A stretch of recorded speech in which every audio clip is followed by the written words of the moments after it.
vamos a hablar sobre el sistema endocrino y el equipo está conformado por Lizzy Helen, Luz Yolanda Rubio, Jocelyn Aleida y Dafne Davile. Hola, soy Dafne y de las hormonas les voy a decir que son mensajeros químicos del cuerpo, que estos viajan a través del torrente sanguíneo hacia los tejidos y órganos. Surte su efecto lentamente y con el tiempo afecta muchos procesos distintos, incluyendo el crecimiento y el desarrollo. Estos pueden ser aminas, péptidos y proteínas o esteroides. Bueno, las glándulas son las que conforman el sistema y estas son las que producen hormonas, secretan hormonas al torrente sanguíneo. Mi nombre es Jocelyn Aleida y Cepeda y yo les voy a hablar sobre el hipotálamo. El hipotálamo se encuentra en la parte más anterior al diencéfalo, mide 4 centímetros cúbicos y pesa de 5 a 8 gramos. Sus límites, en la anterior está la lamina terminalis, que va del borde anterior de la comisura blanca hasta el quiasma óptico. De inferior tenemos el quiasma óptico, el tallo hipofisiario, los cuerpos mamilares y el subtálamo, que el subtálamo divide el mesencéfalo del hipotálamo. Parietal, tenemos las líneas parietales de los cuerpos mamilares. Superior tenemos al tálamo, que lo separa del hipotálamo la línea subtalámica. Lateral se encuentra la cápsula interna y el globo pálido y el subtálamo, que es el subtálamo. Los hipotálamos se encuentran separados por el tercer ventrículo, que medialmente al tálamo está tapizado por la membrana ependimaria que lo rodea. Y aquí vemos el tubercinerio, que es una bolladura de sustancia gris que se encuentra en el piso del hipotálamo y del tercer ventrículo. Este tiene una estructura llamada eminencia media, que se encuentra por aquí. Aquí vemos cómo se encuentra por delante el quiasma óptico, a los lados los tractos ópticos y por detrás los cuerpos mamilares. Ahora les hablaremos sobre los núcleos, que estos se encuentran divididos rostrocaudales. Los primeros son los preópticos, que son los más anteriores. Está el área preóptica medial, el área preóptica lateral y el núcleo preóptico. Y luego siguen los supraópticos, que está el núcleo paraventricular, núcleo anterior, núcleo supraóptico y el núcleo supraquiasmático, que lo más importante aquí es del núcleo paraventricular y el supraóptico, es que tienen unos axones largos que llegan al lóbulo posterior de la hipófisis. Siguen el tuberal, que es el núcleo hipotalámico lateral, núcleo dorsal medial y el núcleo ventromedial. Tenemos los núcleos posteriores y los cuerpos mamilares. Mi nombre es Dafne y yo les voy a hablar sobre la hipófisis, también conocido como pituitaria, y está considerada la principal glándula del sistema endocrino. Y está producida hormonas que estimulan y regulan y otras glándulas endocrinas. La hipófisis se localiza en la base del cráneo, que está unido a una parte del encéfalo que se llama hipotálamo y se encuentra en la base del encéfalo por encima y detrás de la nariz. Está situada en un marco óseo dentro del hueso esfenoidal, que se le conoce como silla turca. Sus células glandulares generan 5 importantes hormonas, esenciales para el desarrollo y metabolismo corporal, controlando las glándulas del cuerpo. Pesa aproximadamente 1 gramo y se divide en el lóbulo anterior y lóbulo posterior. Las hormonas que se producen en el óvulo anterior es la hormona del crecimiento, que actúa en el crecimiento de los huesos y tejidos, principalmente óseo. La prolactina, que estimula la secreción de leche y el crecimiento de las glándulas mamarias durante la gestación. La hormona gonadotrófica actúa sobre el folículo ovárico, estimulando su desarrollo, y para producir estrógenos en el macho actúa sobre las células de Sertoli, potenciando la espermatogénesis. La hormona luteinizante, en la hembra se produce pico de máxima secreción poco antes de la ovulación. Hormona estimulante tiroides, actúa sobre la glándula tiroides, estimulando su crecimiento, favoreciendo la capacidad de yodo en la misma para poder aumentar la síntesis y la secreción de hormonas tiroideas. Hormona adrenocorticotrópica, estimula las células de la corteza renal para poder sintetizar mineralocorticoides y glucocorticoides. Favorece a la síntesis proteica y de colesterol para poder producir esteroides. La parte posterior está conectada con el hipotálamo por el tallo hipofisiario. En el lóbulo posterior pasan a circulación las hormonas. La hormona antiroidética o vasopresina se libera en el estímulo de la disminución de volumen plasmático y como consecuencia de la disminución en la presión arterial. Y su secreción aumenta la reabsorción del agua, lo que permite que se concentre en las orinas, eliminando el volumen de agua posible por la diuresis. La oxitocina estimula la contracción de las células miotepiteliales de las glándulas mamarias, lo que causa la eyección de leche por parte de la mamá y se estimula por la succión. Las células de la adenohipófisis secretan muchas hormonas, de las cuales 6 son relevantes para el funcionamiento adecuado del organismo. Estas 6 son secretadas por 5 tipos de células de origen epitelial: somatótrofas, prolatrótrofas, corticótrofas, gonadótrofas y tirotrofas. La neurohipófisis se encarga de almacenar y liberar las 2 hormonas relacionadas con el órgano, la oxitocina y la vasopresina, de manera errónea. Las células de la neurohipófisis se conocía como pituicitos y no son más que células leales de sostén. Por tanto, la neurohipófisis no es en realidad una glándula secretora, ya que se limita y almacena los productos de secreción del hipotálamo. La homeostasis de los distintos ejes hipotálamo-hipofisiario se mantienen gracias a la interacción de los circuitos de retroalimentación positiva y negativa, en los que participan las hormonas hipofisiarias, señales distales e incluidas las hormonas tiroideas y agencias nerviosas de otras regiones cerebrales. Sobre las neuronas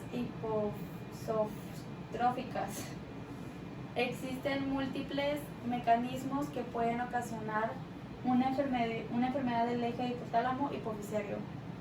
Entre ellas se encuentran las mutaciones genéticas, alteraciones genéticas, epigenéticas, procesos inflamatorios, y esto sería todo por mi parte. Mi nombre es Lizy Peralta y yo voy a hablar sobre la glándula pineal, la cual también es conocido como cuerpo pineal. Este es un órgano endocrino impar que tiene una forma similar a un cono, como una piña, y se encuentra en la zona interna del cerebro. Tiene un peso de 100 a 200 miligramos y un tamaño de 5 a 8 milímetros de longitud y 3 a 5 milímetros de ancho. Una de sus funciones más principales es que secreta la hormona de la melatonina y también se encarga de controlar el ciclo del sueño vigilia. Pasando a su ubicación, este es un órgano que se encuentra en el centro del cerebro, entre los dos hemisferios. Este es un corte transversal donde se puede ver el cerebro de lado. Aquí está la glándula y se puede ver que su límite superior es la parte posterior del cuerpo calloso. Como límite inferior tiene los colículos superiores, su límite anterior sería el techo del tercer ventrículo y su límite posterior es la tienda del cerebelo. En esta imagen se puede ver el cerebro desde una parte posterior.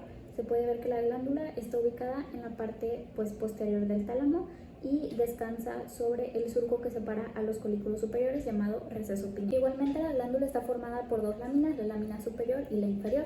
La lámina superior está formada por la comisura avenular, la cual conecta a la glándula con la parte superior de los hemisferios, y la lámina inferior está compuesta por la comisura posterior, la cual conecta a la glándula con la parte posterior de los hemisferios. Para la irrigación, este es un órgano que tiene un flujo sanguíneo muy elevado, similar al de los riñones, y está suministrado por las arterias coroidales posteriores, las cuales son estas en verde, y también este es un órgano que carece de barrera hematoencefálica, ya que los capilares pineales no poseen uniones estrechas entre sus células endoteliales. También el drenaje venoso se canaliza hacia la vena cerebral magna o hacia las venas cerebrales internas, y estas se secretan de forma directa a la circulación periférica. Y por último, la inervación. Esta se da por las fibras simpáticas originadas en el sistema nervioso central y su vía principal es el ganglio cervical superior. Estas se originan en la retina con las señales neurales, las cuales se dirigen al hipotálamo por medio del tracto retino-hipotalámico. Una vez en el quiasma, estas fibras se separan para dirigirse al núcleo supraquiasmático y al núcleo paraventricular.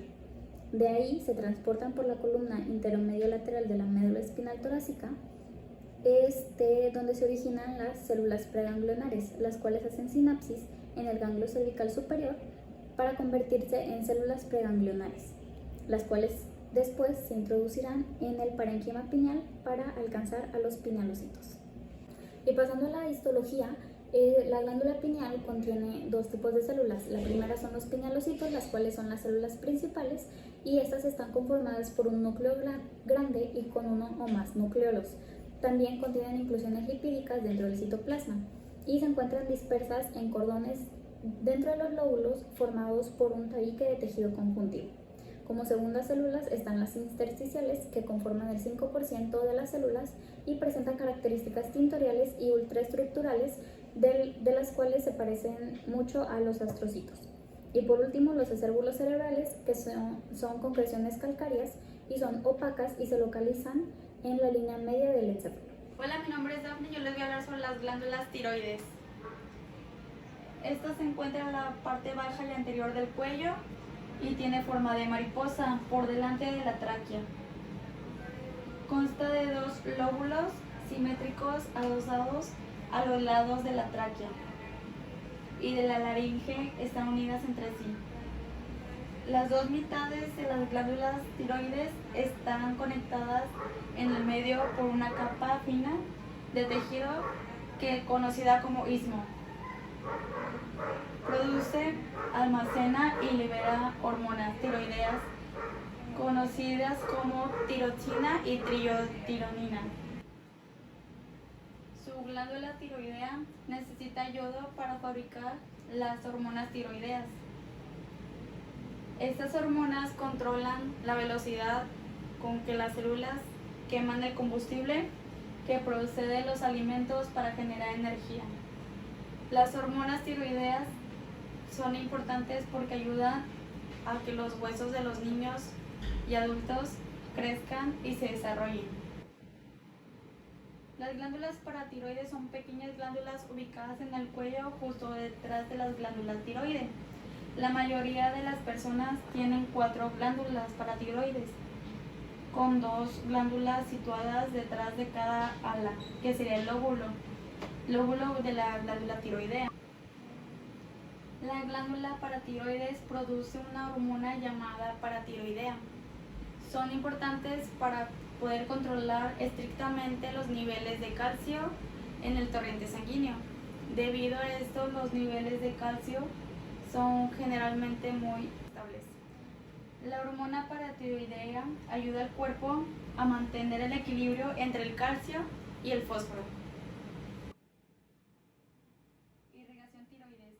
En esta imagen podemos ver la glándula tiroides que en su posición anatómica, en el cuello, como ya vimos, en la parte cervical de la tráquea, que es esta, y de la porción inferior de la laringe. En esta imagen aumentada podemos ver el cartílago tiroides por encima de la glándula tiroidea.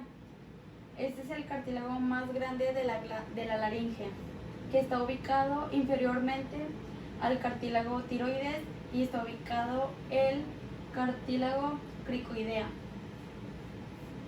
Este es el único anillo cartilaginoso completo de la vía respiratoria, que es el segundo. La tráquea comienza por debajo de la glándula tiroides, anterior a la parte superior de la tráquea, es donde se ubica el istmo. Las arterias. Esta tiene dos pares de arterias. Arteria tiroidea superior, que podemos ver destacada en verde, se origina de la arteria carótida externa. Irriga principalmente la parte superior de la glándula y se divide en una rama anterior y una rama posterior. Arteria tiroidea inferior. Todo nace desde el tronco tiroides, el cual a su vez es rama de la arteria subclavia, que es esta azul, como podemos ver. También se divide en dos ramas, que es ascendentes a superior e inferior. Drenaje venoso de la glándula tiroides. Esta tiene tres pares de venas. Vena tiroidea superior, que son estas verdes, que drenan la parte superior de la glándula tiroides. Vena tiroidea media, que es esta roja. Estas emergen lateralmente desde las glándulas tiroides y también drena en la vena yugular interna. Vena tiroidea inferior, que esta forma a partir del plexo petraquial. Continuando con la glándula paratiroides, estas son usualmente 4 y son unas estructuras pequeñas, aplanadas y ovaladas que se encuentran dentro de la glándula tiroides. Miden alrededor de 5 milímetros de largo y 3 a 4 milímetros de ancho. Pesan entre 50 y 60 miligramos y su función más importante es la de producir la hormona paratiroidea. Esta también regula los niveles de calcio, que es muy importante para los huesos. Esta glándula se divide en dos, las superiores y las inferiores. Las superiores se ubican dentro de los polos superiores de la glándula tiroides y las inferiores en los polos inferiores de la glándula tiroides. Pasando a la irrigación, esta es una imagen donde se puede ver la cara posterior de la tráquea. Las arterias en verde son las arterias tiroideas inferiores, las cuales provienen del tronco tirocervical. Estas arterias irrigan a la parte posterior de la glándula tiroides y como las glándulas paratiroides están ubicadas dentro de ellas, pues son irrigadas al mismo tiempo. El drenaje venoso de la glándula paratiroides también es compartido con la tiroides. Esta sangre drena hacia el plexo venoso tiroideo y sigue el trayecto de las glándulas tiroideas, las cuales son marcadas en verde. Por último, la inervación. Esta glándula solo recibe inervación de los ganglios cervicales superiores y medios. Mi nombre es Luz Yolanda y yo voy a hablar sobre el páncreas. El páncreas es una glándula grande y alargada que se encuentra situada en el abdomen y se encuentra unida al duodeno mediante los conductos excretores y se encuentra transversalmente en sentido anterior ante los vasos prevertebrales y al riñón izquierdo. Este va desde la porción descendente del duodeno hasta el vaso. El páncreas tiene una forma irregular y se le compara o la comparan a la forma de un martillo o un gancho. Y este es de color blanco rosado en estado fresco. También es de consistencia firme. Este mide de 15 centímetros de longitud y llega a pesar de 70 a 80 gramos. Y de él se le distinguen varias partes. En el extremo derecho, que es grande y voluminoso, tenemos a la cabeza. Ya la cabeza se le va a continuar por una parte más alargada y estrecha, la cual se le llama el cuerpo y estará unida a la cabeza mediante un segmento angosto llamado cuello. Y el páncreas termina a la izquierda por un segmento bien delgado que se le llama cola. La cabeza del páncreas es la porción más ensanchada de la glándula y mide de 6 a 7 centímetros en altura y su anchura es de 4 centímetros y su espesor de 2 a 3 centímetros. En la cabeza se encuentra abrazada por una sede del duodeno y se encuentra justo a la derecha de los vasos mesentéricos superiores, a la vena y a la arteria. Aquí se une firmemente a lo que es la cara medial de la porción descendente y horizontal del duodeno. Como vemos aquí, la cabeza va a presentar esta parte que se le llama proceso unciforme y es una proyección de la parte inferior de la cabeza del páncreas y se extiende de manera medial hacia la izquierda. El cuello del páncreas es corto y mide de 1.5 a 2 centímetros y en su cara anterior está relacionada con una cubierta de peritoneo y píloro. Es decir, que en su cara anterior tenemos el peritoneo y luego el píloro. Ya en su cara posterior, que vemos aquí en lo transparente, aquí es donde se encuentra el cuello, vamos a encontrar que los vasos mesentéricos superiores van a formar un surco y se unirá a la vena esplénica para así poder formar la vena porta-hepática.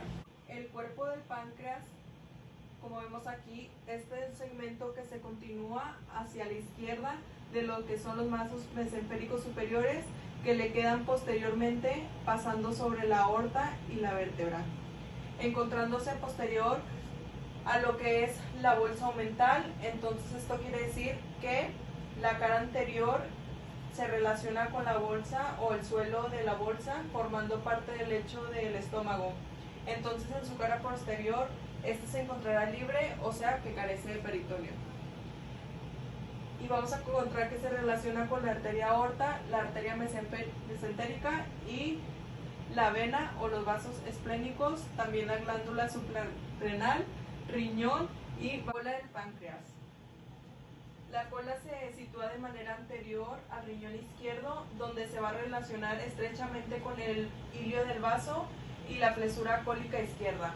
La cola es relativamente móvil y pasa entre las hojas de los ligamentos esplenirrenal junto con los vasos esplénicos.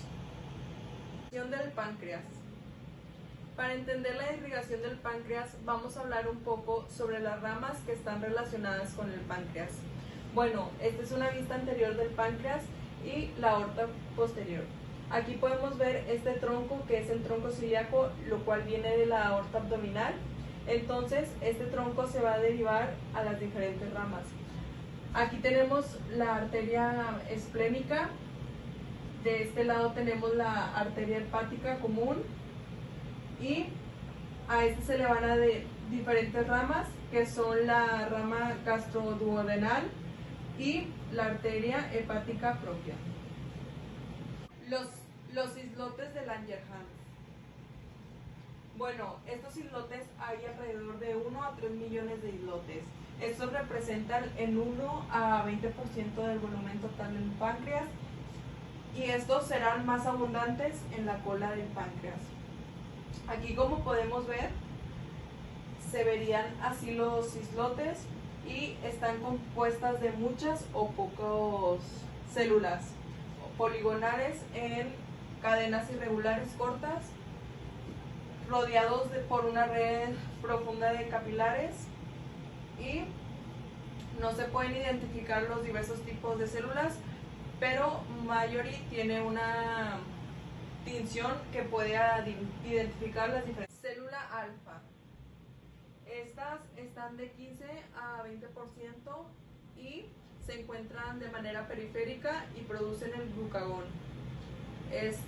Las células betas de 60 a 70% central del islote y producen la insulina. Las células delta de 5 a 10% del islote y se localizan en la periferia del islote y producen la somatostatina. Ahora les voy a hablar sobre las glándulas suprarrenales.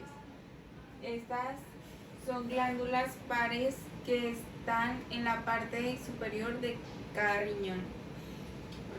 Pesan de 3 a 6 gramos y sus medidas son de largo aproximadamente 3 centímetros, de ancho 2.5 centímetros y de diámetro 0.8 centímetros. La parte más externa está cubierta por una cápsula, que es la cápsula suprarrenal, que es la que se fusiona con la cápsula del riñón, y se les llama también adrenales porque producen adrenalina y anadrenalina. Se encuentran dentro de la célula renal y por fuera está la fascia renal que envuelve el riñón también y a las glándulas. Toda la grasa que lo rodea, que sería esta, se llama grasa perirrenal. Su configuración es de la base, dale una para atrás, es de la base, que esta descansa sobre el polo superior de cada riñón, y luego la parte superior, que es el vértice, puede ser puntiagudo y este ve hacia medial, hacia adelante y hacia arriba. Caras, que son la anterior, y que esta puede tener distintas formas, que puede ser plana, cóncava o también convexa. En esta cara se ubica el hilio suprarrenal, porque es el lugar donde entran y salen las estructuras que llegan, y son las venas y las arterias suprarrenales. Venas y arterias suprarrenales. Hablando exclusivamente de la glándula izquierda, su cara anterior se relaciona primero con la caría renal del vaso, y hay una pinza que está agarrando el vaso y el páncreas. Cuando se suelta la pinza, el vaso y el páncreas y el estómago van a estar en contacto directo con la glándula, con esa cara anterior de la glándula. Y hablando exclusivamente con la glándula derecha, está en relación con su cara, de la cara anterior, con el hígado, el duodeno y la vena cava inferior. Ahora la cara posterior, que sería las pilares del diafragma. Y posterior a esto se encuentra la prolongación de la pleura.